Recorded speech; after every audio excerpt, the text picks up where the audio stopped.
murang bigas, kini-question yan. Nasaan na kayo?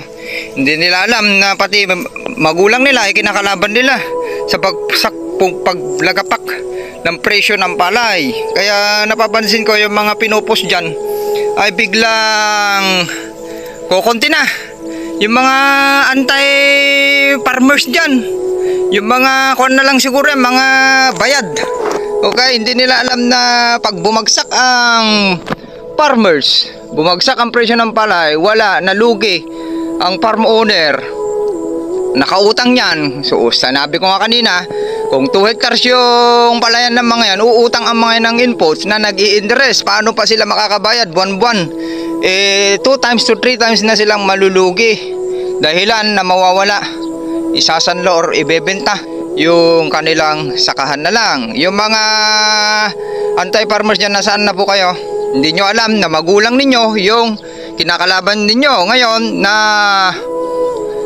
namulat na yung nabuksan yung inyong isipan dahil sa kakulangan sa kaalaman sa pagpapalay, kung gaano kahirap yan mula seeds preparation hanggang magbilad ng palay post harvest. Kung alam nyo yan ay hindi nyo pwedeng kontrahin yung mga farmers ngayon na pinagdadaanan na puros lugi na yung pinagdadaanan po nila. Ano lang nakikinabang? Yung mga malapit sa paanan na sinasabi nyo palagi, paanan ng mga boss, mga big boss, mga boss sa mga iba't ibang departamento. Alam nyo naman ang Pilipinas ay sobrang napako na sa korupsyon. Kaya pasensya na dahil nagbo-voice out tayo, gusto lang natin tumulong, i-voice out din sa social media. Pagpasensyaan nyo na, sana ay mamulat na. Mga kagritipits, ka-farmers, ka-manalon, ka-magsasaka. Yan, time check 5:51 at ito na. Tatapusin naman natin doon sa bandang kanal. Konti na lang yon, tapos papunta na tayo dito sa nakahiwalay. Yan na lang yung tatapusin natin. Ito, gitna, doon tapos na. Okay, yan na yung standing crop natin sa LP 908 ng Pro Aggressive Corporation, na medyo hindi natin ibinigay talaga yung talagang protocol. Sana natin kung maganda sana yung presyo, kahit 17 man lang ay talagang itinodo natin yung protocol natin. Pero ngayon ay mayroon ding napabuti naman, dahil sinubukan natin sobrang pagbawas ng abono at mukhang kinaya ng protocol po natin na yung kung sa planting height lang ay kuhang-kuha natin, konti na lang. Kasi pag ilinod natin, yung linod natin na YM at HK, sa paglinod natin yung dati ay hanggang dibdib po lahat yan, ay hindi naman maganda dahil papasok yung mga bagyo. May bagyo, kaya masarap magpapawis ngayon. Kaya mayroon din, tignan natin, mayroon din yung ikabubuti at ikasasama. Kaya pag-aralan ng mabuti, dahil kung ganun yung palay natin ay nagka-BLB na po ito kung linodan natin na napakataas na inorganic fertilizer. Okay, ngayon ay nag-zero chemicals tayo at mula 1 dot hanggang ngayon, hindi ko na alam kung ilang edad na ay zero tayo, zero chemicals. Ang daming kinuha ni Mrs. dito na dragon fruit kaninang nakarang araw ng hapon. Halos ito hinog lahat to, isang timba ulit. Okay, tara, i-install natin dyan at i-post muna. Ayan, walang zoom, tanggalin natin yung zoom. Okay, ito na yung punlaan natin. At ito yung pangalawa sa pag-control nyo ng fungus, kay bacteria, ay kahit na na-observe natin yung mga tanim ninyo base sa mga pinagpo-post ninyo at sa social media. Okay, sa pag-observe ko ay hindi naman nagagamot ng fungicide or bactericide yung palay ninyo. Hindi naman na-prevent kung talagang nag-o-over kayo sa nitrogen.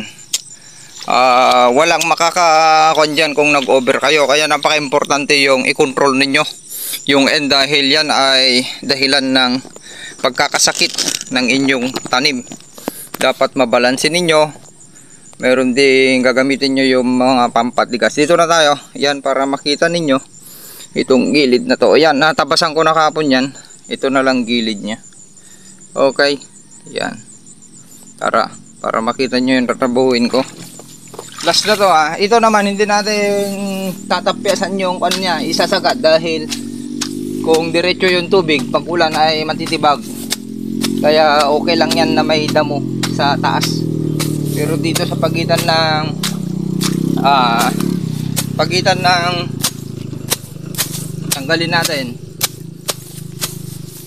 palay.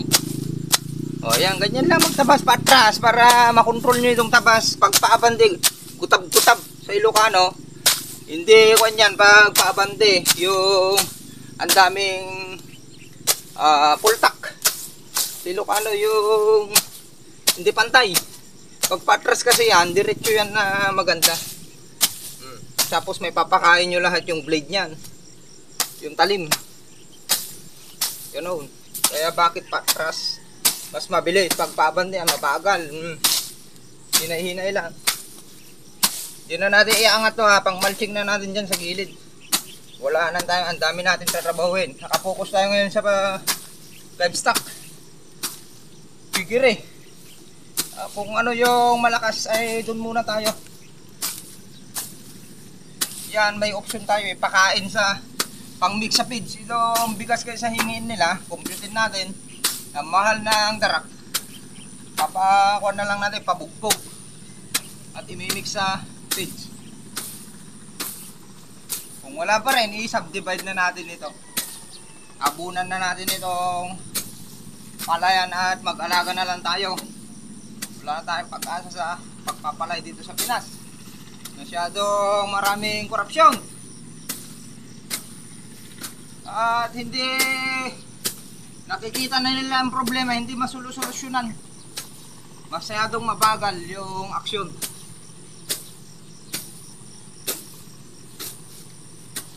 Ang tagal na nila nag-experiment, hanggang ngayon nag-i-experiment pa rin. Yung RTL ang number 1 dyan. Taasan yung tarif kung hindi nila kayang i-revise yan. Ganun lang kasimple. Hindi naman kaya ng NFA bilhin lahat. Yung pangangailangan natin, hindi naman may bigay lahat ng para wag na tayong umasa. Pagtatanggalin na lang yan. At pataas ng pataas naman ang bilihin, hindi nyo na may papababayan. Yung sinasabi nyo sa social media na ibaba rin ang inputs, mahirap mangyari po yan dahil pataas ng pataas ang bilihin. Ang gawin po natin, ibaba yung gastos. O kaya pagandahin nyo yung lupa ninyo. Yun ang sekreto sa hindi kayo hindi malulugi.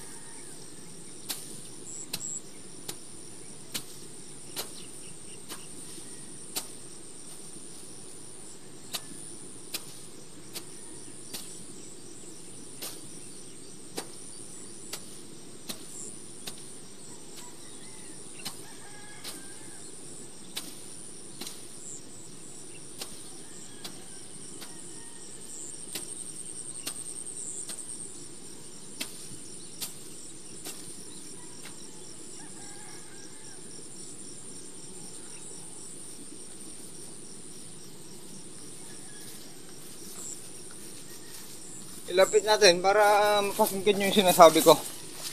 Okay? Yun yung sikreto para hindi tayo malugi. Time na para ibalik nyo yung katabaan ng lupa. Ulitin natin, kailangan i-rejuvenate. 30 years na ang nakalipas. Wala namang pagbabago. Na yumaman ba kayo sa pagpaparming sa dati nating ginagawa na nakadepende sa chemicals. At lasod na lang, pataas ng pataas ang bilihin. Hindi kayo makakatipid dyan. Bagkus ay palugi. Okay, hindi naman may bigay lahat ng government yung pangalanan. Every year, yung nagtataka ako. Every cropping, sikat na sikat ang mga magsasaka, parang kaawa-awa. Nagmamakaawa palagi. Hindi masolusyonan yung problema. Diyan na lang, magsasaka na lang ang palaging bida sa social media na parang kawawa. Puro reklamo ang inabot ng trabaho sa pagsasaka. Panahon na para baguhin naman natin. Huwag kayong umasa sa gobyerno na yan, na napakabagal kumilos. Puro pasikat sa social media, kulang sa gawa.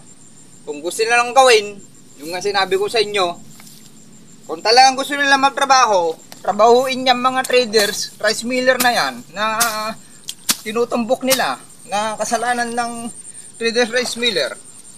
Bakit paasa pa sa farmers na mag-report? Sila na, ang daming empleyado dyan sa every munisipyo. O, di puntahan nila. At least, naka-ID sila, taga-munisipyo. Kitang-kita ka agad ng mga traders. I-welcome yan kung anong nangyayari. Pakiusapan nila. At huliin yung ayaw sumunod. Ganun lang. Kasimple. Sana kung gusto nila. Hindi yung iasa pa sa mga magsasaka yung kapalpakan nila. Okay. Hindi naman sa paninira, pero nakikita na natin yung diferensya. Okay? Ang nakikinabang dyan, kagaya ng mga reklamador, nakaluluwang ang sakahan, tsaka lang magreklamo kung malapit na ang anihan.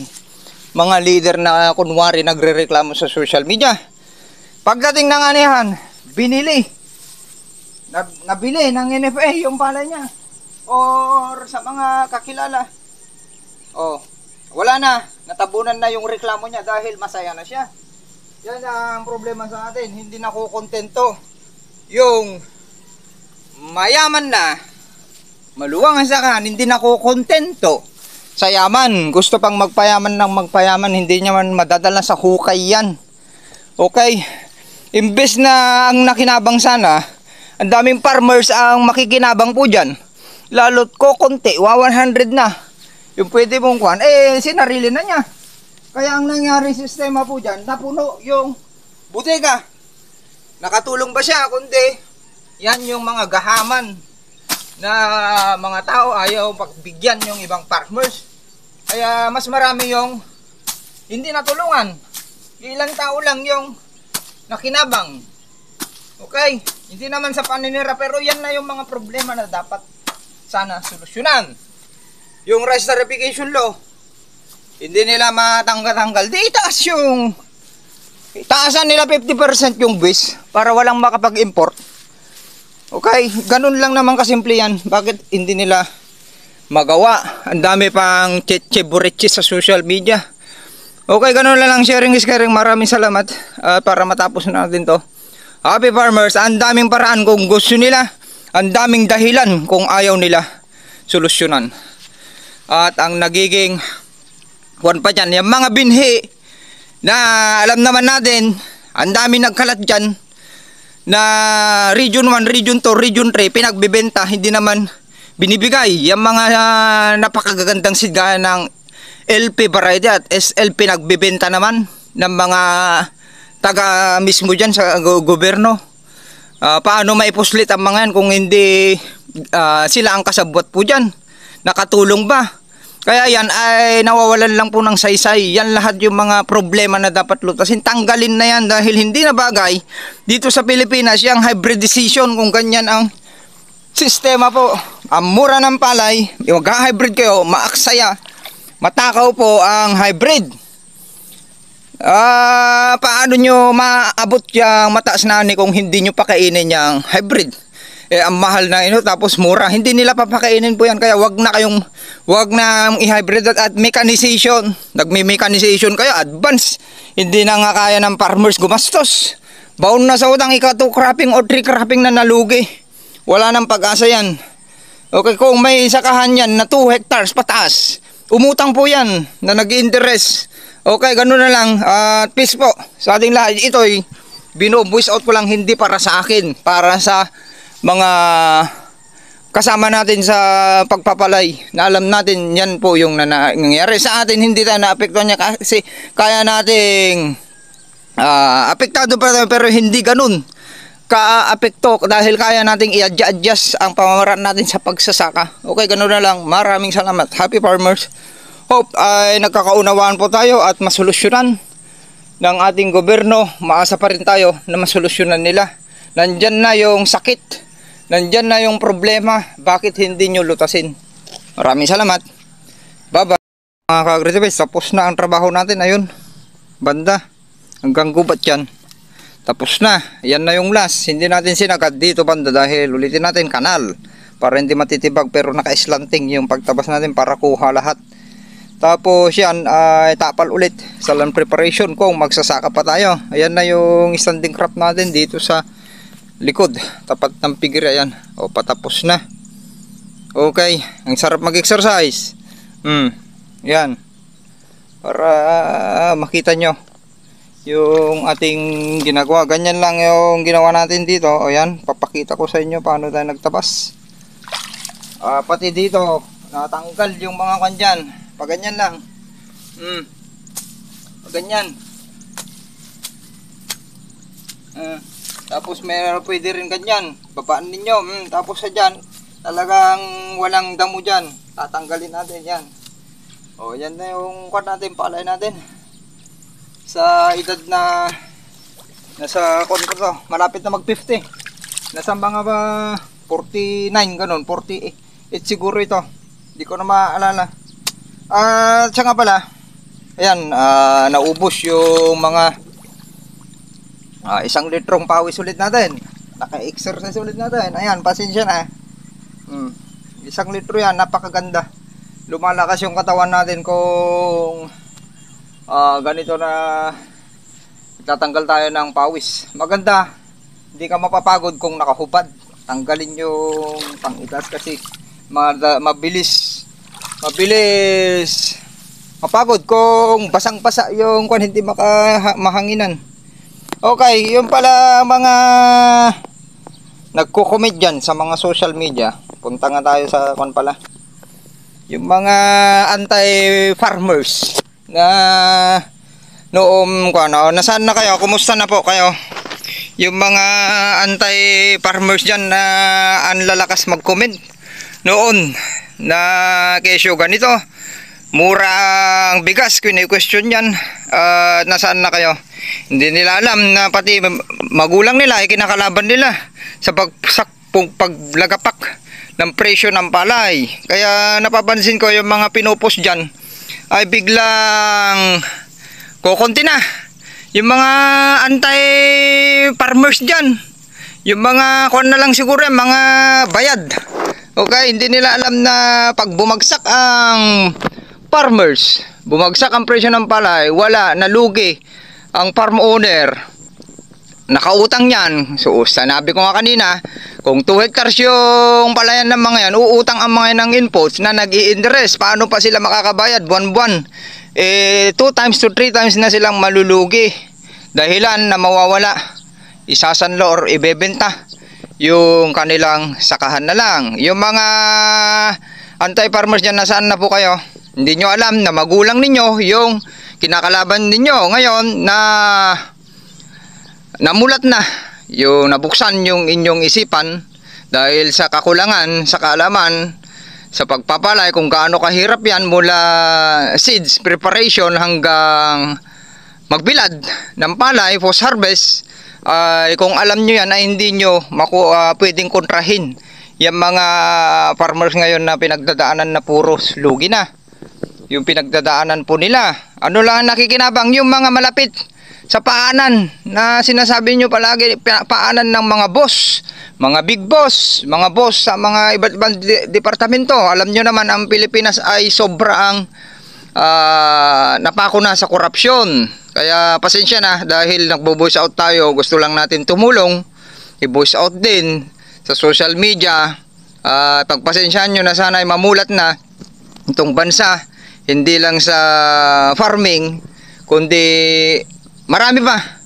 Pero tayo ay nakapokus tayo sa farming, kaya ito lang yung kon natin. Ganun na lang, sharing is caring. Hope ay magkakaunawaan tayo at masolusyonan pa ng gobyerno ni Juan de la Cruz ang pagbagsak ng mga farmers. Ulitin natin, walang silbi yang mechanization, hybridization, kung ang mga inputs naman, labor cost ay pataas na po ng pataas. Hindi po yan pwedeng ibaba na ng government dahil puro imported. Pwede po yan ibaba kung gawang Pilipinas. Okay, i-mix natin yung organic farming para may magawa tayo dito. Kung sa chemicals lang, saan kukuha ang bansa ng gagawin sa mga chemicals, sa mga lason na nasanay na kayo sa lason, inorganic fertilizer.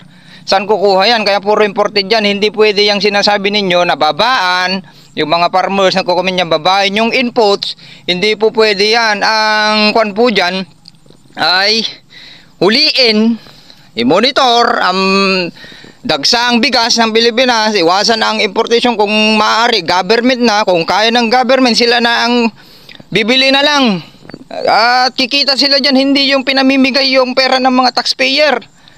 Bibilhin ng mura at ibebenta ng bibilhin ng napakamahal, ibebenta ng mura. Sino ang kawawa dyan? Mga taxpayer, mga government employee na nakakaltasan, private sectors, mga may negosyo. Yan po yung mga nagsasuffer po dyan ay pinapahingi.